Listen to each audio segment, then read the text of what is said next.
Hello and welcome to another episode of the PA Path Podcast. Before we get started, we'd like to extend a special thank you to our episode sponsor, the University of Arizona Masters in Physician Assistant Practice Program. Today we speak with PA Melanie MJ Ellis. MJ is the program director for the University of Arizona's developing PA program. She is leading the development of the PA program for the College of Health Sciences, which is scheduled for accreditation review in March of 2026. Pending accreditation approval, the program plans to begin educating its first class in August of 2026. Ellis is a veteran of the U.S. Air Force, where she led the Inter-Service Physician Assistant Program as director from 2020 to 2023. She was also a consultant to the Air Force Surgeon General on PA specialties for the Air Force and Space Force from 2020 to 2023. Ellis had a 36-year career in the Air Force, where she practiced primary care medicine as a physician assistant. She was also the commander of the Medical Operations Squadron at Misawa Air Base in Japan, the chief of medical operations and plans for Allied Command Operations with the Supreme Headquarters Allied Powers Europe and Belgium, and the chief of Europe and Africa International Health Specialist Teams while stationed at Ramstein Air Base in Germany. Ellis retired from the Air Force in 2023 as a colonel. MJ, thanks so much for joining us. It's exciting for Steph and I to hear about your path to becoming a PA and about the program that you are developing. We've talked a little bit about the University of Arizona on the podcast over the past couple years, but we are finally ready to unveil what we're trying to do here, and excited that you are leading this effort. But let's start with your path to becoming a PA, because I think it's a rather unique path, and you've had a long history of being a PA in the military. So how did you end up heading this direction in the first place? First, thanks for inviting me here today. It's such an honor to be part of this podcast. I think all PA pathways are unique. There's no tried and true. For me, my pathway started in the 5th grade when I saw a movie called On Joe's Heart. And I thought it was fascinating, and I knew medicine was in my future. All of my girlfriends thought it was really disgusting. Then I'm like, this is so awesome. So I grew up in Spokane, Washington. I have come from a background where my father was a truck driver. My mom was a dental assistant before she had kids. And nobody in the family had gone to college. So there really wasn't a pathway or a mentor to help me on that journey. Eventually, all three of my 2 brothers and I, we've all graduated from college. So my parents, I just owe a lot to them. I went to school, became a surge tech, and I thought, this is great. This is what I want to do. And looking for a little more adventure, I decided to enlist in the Air Force and said, hey, I could do anything for 4 years. Little did I know that I would spend 36 years in the military. I had 2 absolutely incredible mentors, an operating room nurse, Major Mark McDaniel at the time. He retired as a lieutenant colonel, and Master Sergeant Robert Stevenson, who was a surge tech. And both incredible human beings that said, hey, you know what? You need to go back to school. You need to do more. You've got a lot of potential. And so they pushed me out of my comfort zone. They said, go back and take these courses. And so I thought about becoming an OR nurse because that was being modeled for me. And then one of my colleagues in the hospital got selected for the PA program. The Air Force had its own PA program back in 1990. So he told me about it. I said, what's a PA? And as soon as I heard about the profession, I said, this is it. This is what I want to do with my life. This is what I need to do. And so up I went, I applied, and I just never looked back as far as love being a PA. So I got accepted into the Air Force PA program. And in 1991, there was a little thing called Desert Storm, and they shipped us all off into the middle of the desert. And Kevin, I think you were there too in Desert Storm. And I was really concerned that I wasn't going to be able to be released from the deployment to go back to PA school. But lo and behold, the Air Force said, we need PAs. And so we need to keep this training pipeline going. And so I was shipped back to the States. And it was a bit of an odd program because these were all seasoned military enlisted individuals. And we were sent to Shepherd Air Force Base. That's where they did the enlisted training at the time to become med techs and radiology techs and such. They didn't know what to do with this program that was for a profession. And so they housed us out in a airplane hangar. That's where we had our courses, was in an airplane hangar. It was pretty unique, pretty amazing, and one of my favorite memories of my PA journey and my education. Then I went off to Alabama for my clinical rotations. I did a year there. Just before I graduated, my dad suddenly passed away, just completely unexpectedly. I was about 6 weeks away from graduating. I was supposed to go to South Carolina. And I asked the Air Force, I said, my mom's now a widow. What are the chances that you would send me to Fairchild, Spokane, Washington? I thought, no way. The Air Force doesn't have a heart. They're not going to send me there. But they did. As terrible as it was that my dad passed away, it was one of the lessons in my life that said everything happens for a reason. Going into Fairchild, I met my husband there. We had our first child there. And so it was an incredible assignment. One of the things that happened while I was there, I'll just mention, was there was an active shooter. I was a PA for about a year, and we had a armed gunman come into the hospital, and he killed some of my friends, several of our patients. And it was a pretty traumatic day that I suppressed for a long time until many years later. Pretty significant event. Wonderful assignment as far as the support, the colleagues, my development as a PA, but the Air Force moves you. So they sent me off to McGuire Air Force Base, which is another lesson in my PA life, was a terrible assignment. Terrible. The physicians we worked with didn't want to precept us. The hospital commander was anti-PA. And if it wasn't for the 5 other PAs and us clinging to each other and helping each other and supporting each other, I don't know if I would have made it through that assignment and stayed in the Air Force. But going through that, I like to share that story with a lot of my young PAs that I know about resilience and what are tools that they can use to better those circumstances. Then I went off to Ellis Air Force Base in Las Vegas, and there I moved from family medicine to being what we call a clinical coordinator for the inter-service PA program. The Air Force, the Army, the Navy had merged, along with the Coast Guard, into one PA program instead of several separate programs. And so I got to work with clinical students. I usually had somewhere between 10 and 12 that I would rotate through a year of clinical specialties. And it was absolutely incredible. One of my favorite assignments. And I still call my students my bonus kids. Still keep in touch with them. I have one who's still in the Air Force. He's lieutenant colonel now, so super proud of my bonus kids. I did that at a second assignment at Andrews Air Force Base, and also got to work at flight medicine, which was something I didn't expect to do, which was incredible. I was the flight surgeon for an Army unit. It's called USAPAT, the U.S. Army Priority Air Transport. And they fly the Gulfstream aircraft, and they fly around very high profile individuals across the United States and in Europe. And it was such an honor to be their medic. It was phenomenal. I next stepped out of the clinical realm, and I worked for a 2-star general at the Pentagon, and I was her executive officer. Something really new and different, but having a lot of organizational skills, that really was right in my wheelhouse. And so had a lot of opportunities to travel with her and go different places across the United States as well as globally. And that was such an impactful assignment for me.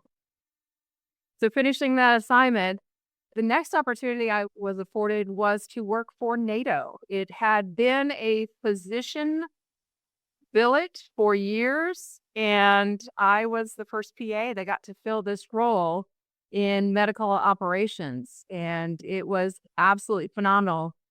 Our primary mission there was Afghanistan and the International Security Assistance Force, or ISAF. I did a lot of traveling in Afghanistan, went to all the medical facilities, Kandahar, just all over the country, met a lot of incredible medics from multiple countries. It was a very impactful time. I worked with the French hospital in Kaya, and it was just so many wonderful things to say about that. Some tense moments, some scary moments traveling around the country, but absolutely worthwhile. One of the interesting things I got to work on while I was there was a gender perspective working group.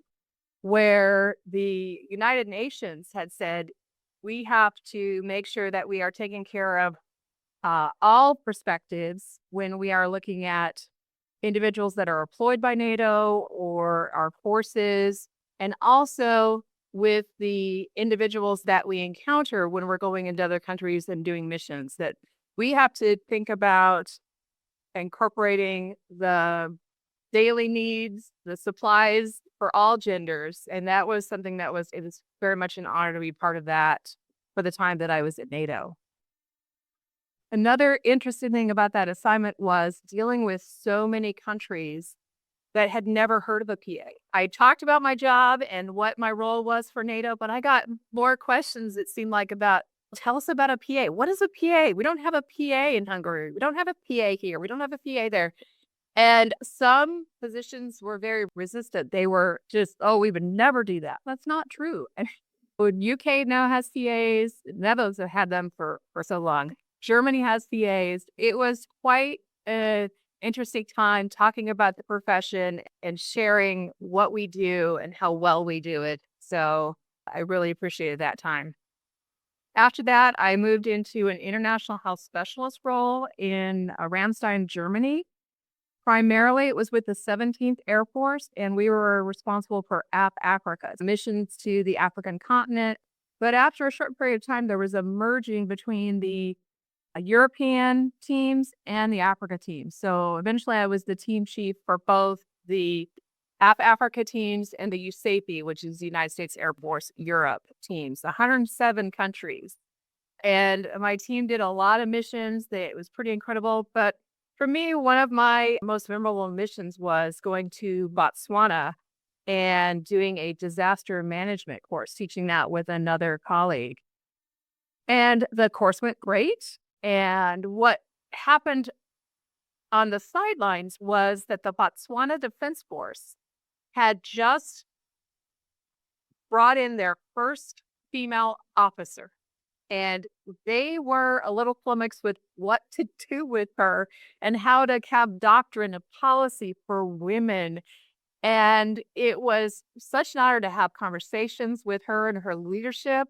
Then once I got back to Ramstein in Germany, I was clearing with our admin folks what kind of doctrine I could share with them to help them create policies for training, fitness tests, maternity leave. It was absolutely such a unintended bonus thing that happened. It was so incredible. And one of my favorite memories, that one of my cherished photographs, is with myself, my colleague, and this incredible female Botswana Defense Force officer. After that, I went to Japan and became a squadron commander there at Misawa Air Force Base. I got a lot of questions about being a PA as a squadron commander. We'd never see those. And I'm proud to say now that we have had so many Air Force PAs become squadron commanders, and they're really improving and shaping the Air Force biomedical sciences core and really showing themselves to be not only great clinicians, but incredible leaders. Finished my command time, went to San Antonio and got involved with education there as well, with the medical education and training campus. This was a new initiative, just like the PA program, and all the services came together and said, let's do all our training together. Our enlisted training for medics was all combined down in San Antonio on Fort Sam Houston, and it just had been stood up. And I was responsible for strategic partnerships with colleges, getting college credit for military enlisted members that had completed just a whole host of different medical trainings, our cardiopulmonary technicians, respiratory therapists, radiology, all of those, getting them college credit for all of the hard work they've done. That was a really fulfilling job that I had. And I got promoted to colonel and went to the Air Force Personnel Center, where I was responsible for the career management of all of the specialties that are in the biomedical sciences core. There's 13 different specialties, anywhere from a PA, of course, physical therapy, occupational therapy, audiology, pharmacology, all 13 different specialties, which was such a lesson in interprofessional collaboration. And it was another wonderful experience as a PA and as an Air Force leader. And then in 2020, I was named the Associate Corps Chief for Air Force PAs. I got to be the leader and the voice of Air Force PAs, of which there's about 450, and was the consultant to the Air Force SG, who is over not only Air Force, but also Space Force. And simultaneously, I was the first woman to be nominated for the Inter-Service PA program as the program director and took that over in 2020. It's the world's largest program. There are 7 cohorts on any one day with about 500 students that they were responsible for at that time. And I know that you've interviewed Kyle Johnson, who was the program director last fall, I believe. And then I retired from the Air Force, and just with loving PA education and my experience in leadership, was looking to continue to give and was looking for the right program. My husband and I didn't really mind where we went, but it had to be the right program. It had to fit us. It had to be something that we were passionate about. And so when I learned about the University of Arizona and the developing PA program, I knew this was the place to be, and was hired initially as the director of didactic education, and then moved into this role as the program director in May of this year. MJ, we are excited to hear a little bit more about the University of Arizona. Normally, the guests on our program have really interesting stories, and I'm sorry yours is so boring. I feel like we could talk for hours, and I have, as you spoke and talked about the twists and turns that your career has taken and the opportunities that you've had, I just kept thinking of questions after questions, and I thought this interview could probably be 3 or 4 hours long, and I still wouldn't be able to ask all of the questions that I'd like to ask. What an amazing journey that you've had, and places you've been able to go, and the influence that you've been able to have as a PA within the military and on behalf of women. And I really commend you. First of all, thank you for your service. And I just really commend you on all of the amazing things that you've accomplished in your career. And Steph, I have to just pipe in for 1 second. I've learned more about MJ in the last 10 minutes than I have in the last year. She's so humble. I knew she was a good leader when we recruited her, but she has such humility because most of these stories she has kept to herself. Yeah, I wonder if I could just ask you, I'm sorry that you had the experience of the active shooter when you were in the Pacific Northwest. That's an incredibly difficult thing to have lived through, and I know that there are probably some of our listeners who have been in similar situations. But I wonder if you could maybe comment on, I think in a situation where you're practicing clinically and this is happening in your place of work, and the people that are being directly affected and directly injured are your friends and your colleagues. As a PA and as a clinician, how do you handle that in that moment? How do you focus your brain on what needs to happen in that moment? I wonder if you could just speak a little bit, if it's okay, if you feel comfortable talking about it, speak a little bit about how you navigated that situation in a moment. Yeah, it's taken me years, but yes, I could definitely talk about it now. It's one of those things that you think about, especially as a military PA, when you deploy, you think things could happen and how will I react to them? How will I function in them? And so it's very unexpected to be in your primary care family practice exam room and you hear something that is not right and you don't know what it is, what's wrong, and what will you do? And so initially it was preservation. I was done with my patient at the time and I was in my exam room alone. I closed the door. I got to the safest part of the room. I was thinking, just put all this metal between me and the door, because the gunman actually came down the hallway into family medicine, came past my office towards pediatrics, but then he turned around and came back and I guess I could hear the gunfire and it's just like right outside my door, and then it's away, then it's back. And then ultimately at that point, the gunman went out a fire exit and was in the parking lot, and there was some more exchange there. And ultimately he was killed by a bicycle security forces officer that was been patrolling in the nearby family housing. But nobody knew that in the hospital yet. And so when it was quiet enough, I don't know, it made me come out the hallway. All of my colleagues were smart enough to have left, except for me, apparently. But I went down the hallway and there was a patient that was sitting in a colleague's room, and he thought there was a code, and he ran off to go to the emergency room thinking it was a code.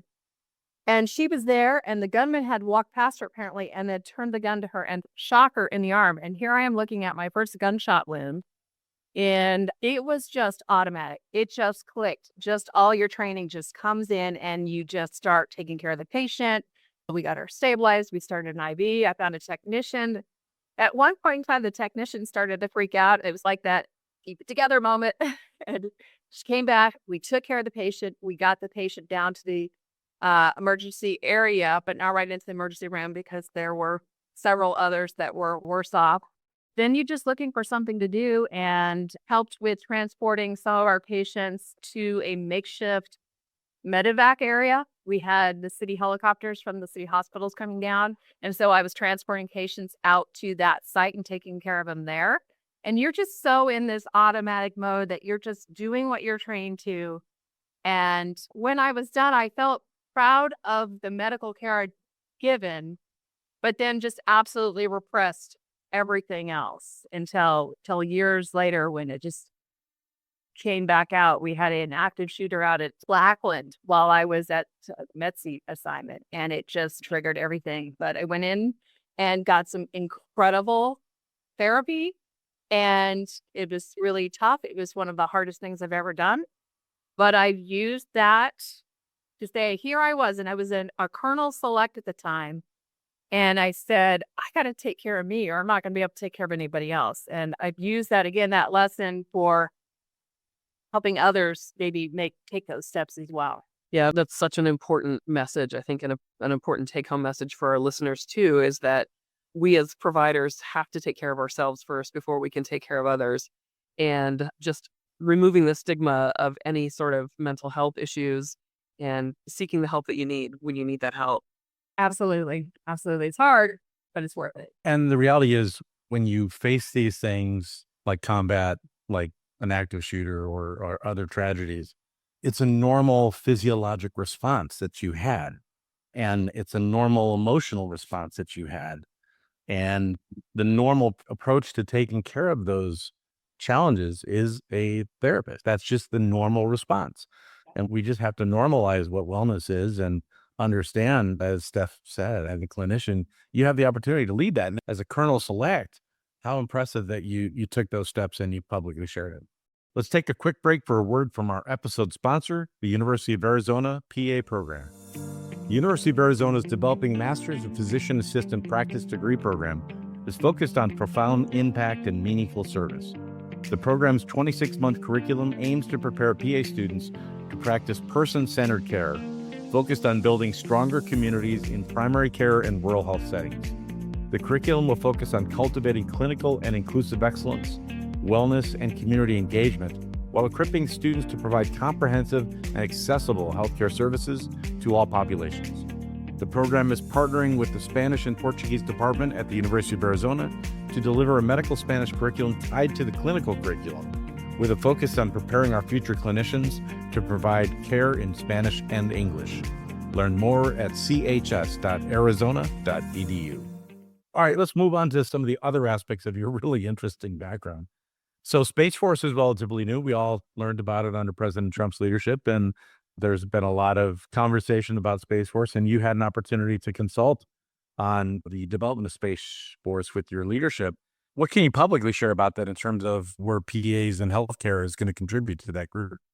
Their contributions will be very similar to Air Force PAs. There's clinical assignments, and eventually there will be leadership assignments, flight command. So it won't look that much difference. We're still taking care of the guardians and the airmen, and that's the primary focus, is the health and wellness of the members that serve. So really isn't that much difference in utilization. Did you get to wear a space helmet? No space helmets. They'll live long and prosper sign. Let's transition a little bit to the University of Arizona's developing program.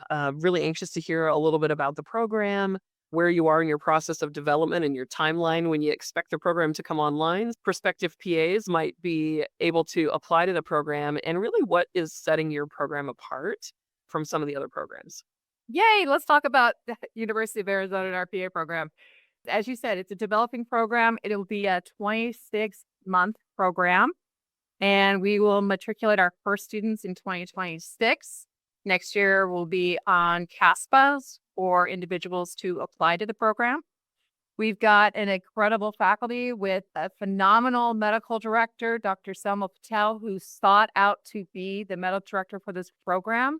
Not we had to go find somebody. No, she came and said, I want to be part of this program. And she's phenomenal. We have a director of accreditation, Sarah Ma, who has PA education experience and is bringing that to our program for the very, very important accreditation piece of it. We have a University of Arizona alumni, Karis Kellner, who's the director of clinical education. She wanted to be a PA, but U of A didn't have a PA program at the time, so she got her undergraduate here and then went off and became a PA and came back to us as soon as she heard about this program. We have diverse amount of SMEs to help us with curriculum and with our instructional designers. We are working with the College of Medicine Tucson with their anatomists and the anatomy lab. Super excited about our current faculty, and we're on the search now for instructors. We have a few coming back for round 2 and excited to have some new instructors join our team of amazing individuals. First thing we did last fall was talk about our mission, vision, and values. And we spent time and deliberated on what we wanted this program to be. And we want this program to give back to the community, that it's going to be person-centered, primary care, rural or medically underserved communities is who we want to take care of. And those are the kind of students that we're looking to apply and educate. It talks about some of our preference factors. So the goal of our preference factors is to get those students that want to stay in Arizona, that want to work in rural medicine, that want to serve the underserved. And so our preference factors are, I'll just read a short list of those. We want some healthcare experience. We haven't set a large number of healthcare experience hours because we want to reduce barriers. We want individuals that are passionate about volunteering and community enrichment. If they are American Indian or Alaska Native tribal members, disadvantaged, first-generation college students, honorable military service, and if they reside in rural areas of Arizona, those are our preference factors. We're also looking for students that have a 3.0 GPA, but for some students, and I was one of these students back in the day where started in college, wasn't too focused, and grades went down until I knew what I wanted to do, and then the grades soared. We realized that a lot of our applicants may have a similar background, and so we are looking for those that may have had a lower GPA, but we're seeing that uptrend in the last 60 credit hours that we've seen them focus and hone in on their goal. And having a GPA is a data point, but we're looking for that holistic whole person. We are excited about medical Spanish being in our curriculum. There's not a lot of programs that have medical Spanish, and we are collaborating with our Department of Spanish and Portuguese, and we are going to have this in OSCEs. We're going to have this at our clinical sites.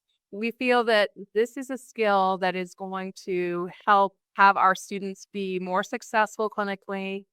It's going to speak to our mission statement, and it's going to make them very employable as well.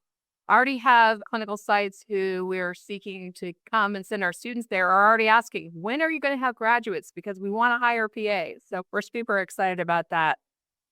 We have a phenomenal facility.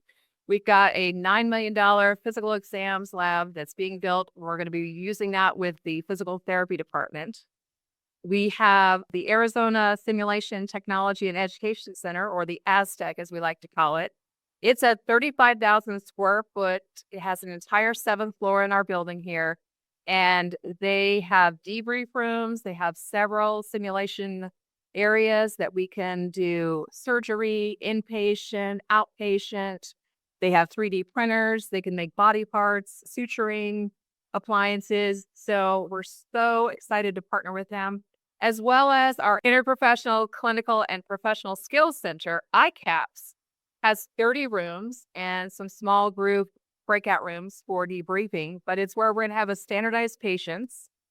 And they're already working with students from medicine, nursing, pharmacy, public health, and veterinary medicine. I think that's so interesting.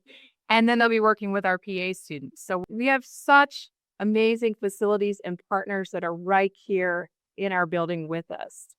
MJ, when I interviewed for the job for the program director before I moved on, I remember the search firm said, wait till you see this building. Wait till you see this tech center that they have. Wait till you see. And I've seen, I was at USC, I was at Midwestern University, which had built a really nice simulation center. So I was, yeah, okay, whatever. I kid you not, when I got there, I was blown away by just it's all in this 9-story building that oftentimes newly developing PA schools are put into the basement of a medical school, and you're in the dungeon, and it's thought to be a gift to you that you even get to exist in the dungeon. And in fact, our offices are on the 9th floor of a 9th floor building. Our classrooms would be throughout the entire building, and they dedicated this new $9 million clinical skills lab to us. So I have to agree with you. I think it was just a mind-blowing experience to go in for that first interview. Absolutely. When I did my interview, I remember saying, I'm going to say wow a lot today. And I did. I love the focus on the medical Spanish within your curriculum. For prospective applicants, is some level of proficiency in medical Spanish or Spanish in general going to be a requirement or a recommendation? Or is this going to be something that even if you didn't have a background in Spanish, you could catch up and hit the ground running? Great question. We're going to require 2 semesters or 3/4 of medical or of Spanish, or if you can do a intermediate level placement test, we'll accept that as well. So we'll have native speakers as well. So you need to have a little bit of understanding of Spanish prior to coming in to the program. So MJ, I know that the program has been really focused on values.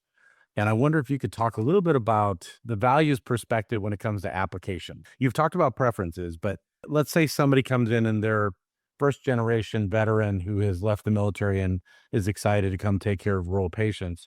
What are some other things that you're really looking for that'll help them strengthen their application in terms of their personal statement, in terms of their background and experiences that you'd love to see them highlight? For any student, whether it's our program or any other PA program, the applicant needs to know why they want to be a PA. And then I always recommend that the next thing an individual, once they decide they want to be a PA and they're going down that pathway, they need to look at the programs that they're going to be applying to and look at those mission, vision, and values. Because it's a time where an applicant shouldn't be looking to fit in to say, I just want to be a PA, so I'll go to any program that'll accept me. But you, as a PA applicant, you want to find a place where you're going to belong, that you don't have to fit in, that it's natural, that what they want to do with the program and what the vision is for that program is the PA you want to be. And so when we are going to be looking at personal statements and doing our interviews, we'll want to get to the why of University of Arizona. So why PA? That's the first question. But why the U of A?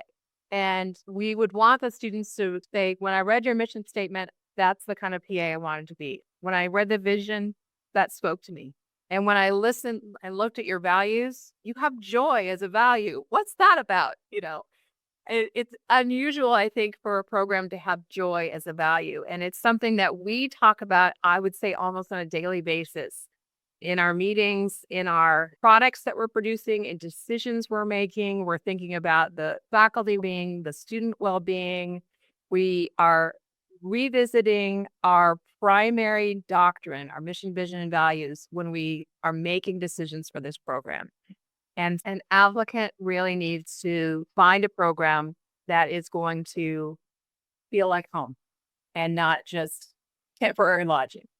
I think that's really great advice for any applicant looking at any program, but I really enjoyed hearing about the values of the University of Arizona's program. MJ, we always like to give our guests an opportunity to give us some parting thoughts. If there are things that you didn't feel like you had an opportunity to say or share with us, or if you have some parting words of advice for potential PA students, we'd like to hear what your final thoughts are. Thank you. First, I need to thank my mentors in my career, my parents, and all those that have molded me and shaped me, all of the experience that have come into my life, the good, the bad, that have led me to this pathway. And I just love what I do. And I was once asked, since I retired from the service, why are you working? And my response to them was, this isn't work. This is love. I love what I'm doing. I am so passionate about PA education and the future of this profession and those that are going to come behind us and make it even better than those that came before us. I would say that's so important. But a little advice for future applicants is, again, your why, your passion, what motivates you. And you're going to have to develop some resilience while you're in school. It'll serve you well after school. I would also say trust the process. Give your feedback, but trust the process a little bit because it's been designed with purpose in mind. Medicine's a team sport, and as students, you need to develop a collaborative relationship with your fellow students, because developing that as a student will serve you as a graduate PA and having that interprofessional collaboration. And I would recommend that all applicants know the profession. They know about the 4 pillars. They understand the history. Where did we come from? What are the current challenges and what are the current initiatives? So there's so much goodness out there. And I would say for every ounce of effort that I've invested in my career, it has paid in pounds of goodness. And thank you so much for this opportunity today. Thank you, MJ. We really enjoyed having you. We want to thank our guest, MJ Ellis, for her time and for sharing the vision of the University of Arizona PA program. It is clear that our team is focused on bringing a program experience that will be clearly defined from their mission, vision, and most importantly, their values. We would like to give a big thanks again to our episode sponsor, the University of Arizona Physician Assistant Program. Tune in next time as we speak with leaders of our profession, both nationally and worldwide.